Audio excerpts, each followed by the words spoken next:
చాలా చాలా టేస్టీగా చాలా తక్కువ ఇంగ్రీడియంట్స్తో చేసేది పేలాల ఉప్మా. దీనికి కావాల్సిన పదార్థాలు పేలాలు, ఒక టొమాటో, ఒక ఉల్లిపాయ, ఒక పచ్చిమిర్చి, అంతే అండి. సో సింగిల్ సర్వింగ్కి అంత సరిపోతుంది. ఇది నేను ఇద్దరికి చేస్తున్నాను. తాలింపు వేసుకోవాలి. తాలింపులో పల్లీలు వేయాలి. నాకు ఇక్కడ పల్లీలు ఈరోజు లేవు కాబట్టి కంపల్సరీ వేసుకోండి. ఉల్లిపాయ పచ్చిమిర్చి బాగా వేగినాక, పల్లి వేగినాక టొమాటో కూడా వేసి, టొమాటో వేసినాక ఉప్పు కారం కనుక ఈ స్టేజ్లో వేస్తే మెత్తగా ఉడికిపోతుంది. సో దగ్గరకు అవ్వాలి. బాగా ఉడికినాక పేలాలు వేసేసేయాలి. నేను నానబెట్టనండి, ఇలా వేస్తా. ఇలా చేసి చూడండి. వాటర్ని స్ప్రింకిల్ చేస్తూ ఉండాలి, పీల్చుకుంటూ ఉంటుంది. డీటెయిల్గా నేను లాస్ట్కి పెడతా. సో మూత పెట్టి తీసిన తర్వాత డెలిషియస్ అటుకులు ఉప్మా 10 మినిట్స్లో మీకు అయిపోతుంది అండ్ టేస్టీగా ఉంటుంది. సో డీటెయిల్గా మన వీడియోలోకి వెళ్దాం. ముందుగా పేలాలు ఎక్కువ తీసుకోవాలండి, ఎందుకంటే వాటర్ పోసినాక దగ్గరకు అయిపోతుంది కాబట్టి కొంచెం క్వాంటిటీ ఎక్కువనే కావాలి. సో ఒక ఉల్లిపాయ, ఒక పచ్చిమిర్చి, ఒక టొమాటో, మనకి ఇన్ని దీంట్లో హాఫ్ పేలాలు కావాలి ఒక సర్వింగ్కి. ఇది నేను ఇద్దరికి చేస్తున్నాను. సో ఇవి దగ్గరకై చాలా కొంచెమే అవుతుంది కాబట్టి పేలాలు అనేది ఎక్కువగా తీసుకోవాలి. తాలింపు పెట్టి తాలింపు దినుసులన్నీ వేసి పసుపు మాత్రం చాలా ఎక్కువ వేయాలి. దీనికి పసుపు బాగుంటుంది.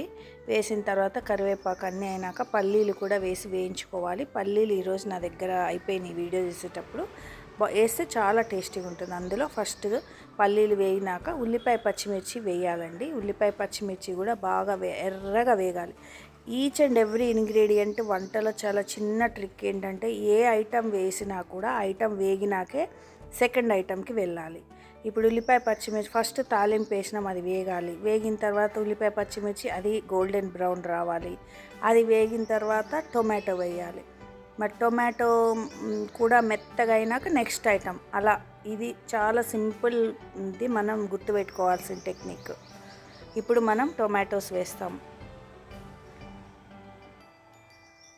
సో టొమాటోస్ని మంచిగా కలిపేసి ఈ స్టేజ్లో మనం 1 స్పూన్ సాల్ట్ వేయాలి. 1 స్పూన్, హాఫ్ స్పూన్ కారం వేసుకోండి. ఎక్కువ అయిపోతుంది దీనికి, చాలా తక్కువ వేసుకోవాలి. మేము కొంచెం స్పైసీ తింటాం కాబట్టి కొంచెం ఎక్కువ కారం అనేది చాలా తక్కువ వేసుకోవాలి, ఎక్కువ అయిపోతుంది. సో బాగా కలపాలి. కలిపేసేస్తే ఇది ఏమవుతుందంటే చాలా పేస్ట్ లాగా అవ్వాలి. ఒకవేళ మీకు వాటర్ కనుక ఎక్కువ రాకపోతే కొంచెం పోసుకోండి, ఒక రవ్వ అంతా సరిపోతుంది. ఎందుకంటే టొమాటోస్ మెత్తగా అవ్వాలి మనకు, అది కాన్సెప్ట్. సో ఇది మెత్తగా అయినాక పేలాలని డైరెక్ట్గా వేసేయటమే. సో మెత్తగా ఉడికిపోయింది అన్నప్పుడు మనం ఈ పేలాలని వేసుకుంటాము.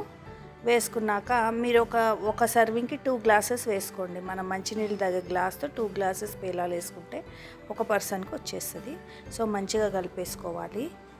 ఇలా కొంచెం దగ్గరకు అయ్యే వరకు మంచిగా కలుపుకోవాలి. ఇప్పుడు వాటర్ని చూడండి, ఇలా స్ప్రింకిల్ చేసుకుంటూ కలుపుతూ ఉండాలి. అది వాటర్ అబ్జార్బ్ చేస్తున్నంత వరకు వేస్తూ ఉండాలన్నమాట. అందుకని కొంచెం చేస్తూ ఉంటే అది బాగా వస్తుంది. గ్లాస్తో పోస్తే ఒకటే చోట పడుతుంది కాబట్టి ఇలా స్ప్రింకిల్ కలుపుకుంటూ చేసుకోవాలి. ఎప్పటి వరకు స్ప్రింకిల్ చేయాలి? ఇంకా కొంచెం వాటర్ కనపడుతుంది అన్నదాకా స్ప్రింకిల్ చేస్తూ చేయాలన్నమాట. అది దగ్గరికి వెళ్ళిపోతుంది. సో 4-5 టైమ్స్ ఇట్లా స్ప్రింకిల్ చేయండి. చేసినాక మీకు వాటర్ ఇట్లా తేలుతుంటుంది, అప్పుడు మూత పెట్టేసేయాలి. అంతే అండి, చాలా సింపుల్ టెక్నిక్.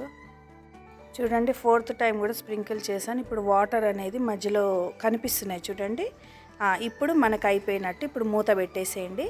మూత పెట్టేసి ఒక 5 మినిట్స్ ఉంచేయండి, అంతే, అయిపోయింది. సో చూసారా, మనం మూత తీస్తే అసలు ఎంత పొడిగా, ఎంత చక్కగా, అది గట్టిగా ఉండదు, మరీ మెత్తగా సుద్దలాగా అవ్వదు, చాలా మంచిగా కన్సిస్టెన్సీలో వస్తుంది ఇలా చేస్తే. సో ఎలా ఉంది అని కామెంట్లో పెట్టగలరు, ఓకేనా?